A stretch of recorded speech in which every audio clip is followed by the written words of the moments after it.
اور بات بیان کرنا کہ شادی شدہ جو ہے زانی اس کی سزا کیا ہے۔ اللہ کے رسول صلی اللہ علیہ وسلم کی احادیث ہے اس حوالے سے کہ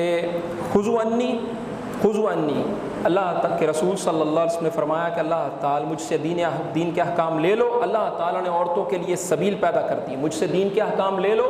اللہ تعالیٰ نے عورتوں کے لیے سبیل پیدا کر دی ہے۔ کنواری کے ساتھ اگر ہو تو 100 کوڑے اور 1 سال کی جلا وطنی، اور شادی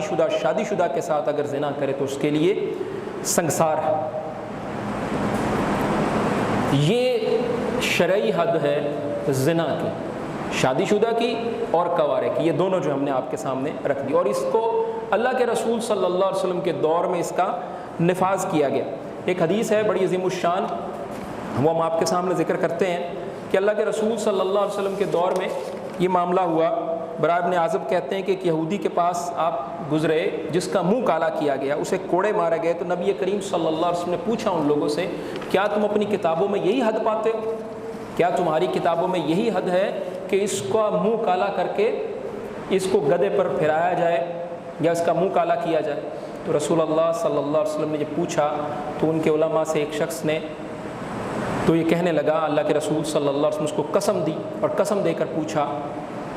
کیا زنا کی یہی حد ہے؟ تو اس نے کہا اگر آپ مجھے قسم نہ دیتے تو میں آپ کو نہ بتاتا، یعنی قسم نہ دیتے تو میں جھوٹ بول دیتا۔ تو آپ کہنے لگے کہ وہ شخص کہنے لگا کہ ہم اپنی کتاب میں، گویا یہودیوں کی کتاب میں بھی جو سزا ہے وہ کیا ہے؟ رجم۔ تو یہ ہم یہی سزا پاتے تھے، لیکن جب یہ کام ہمارے بڑے لوگوں میں عام ہو گیا تو جب ہم بڑے کو پکڑتے تو اسے چھوڑ دیتے، جب کمزور کو پکڑتے تو اس پر حد قائم کر دیتے۔ تو انہوں نے کہا، اللہ کے رسول، تو ہم نے آپس میں یہ کہا کہ آؤ ہم ایک ایسی سزا پر متفق ہو جائیں جو اونچے اور کمزور لوگوں سب پر لاگو ہو۔ تو ہم نے رجم کی جگہ منہ کالا کرنا اور کوڑے کی سزا مقرر کی۔ اللہ کے رسول صلی اللہ علیہ وسلم فرمایا، اللہ میں پہلا شخص ہوں جس نے تیرے حکم کو زندہ کیا جنہوں نے اس کو مردہ کر دیا تھا۔ پھر آپ صلی اللہ علیہ وسلم نے اس کے متعلق کہا، اور پھر ان لوگوں نے کیونکہ اللہ کے رسول صلی اللہ علیہ وسلم کے ساتھ ان کا معاہدہ ہوا تھا کہ اللہ کے رسول صلی اللہ علیہ وسلم کی بات جو ہے فیصلے تسلیم کیے جائیں گے، پھر انہوں نے اس کو رجم کر دیا۔ جب ان کا عالم مان گیا کہ ہماری کتاب میں یہ، تو میرے بھائیوں یہ بڑوں میں جب برائیاں پھیل جاتی ہیں تو وہ پھر اپنی برائیوں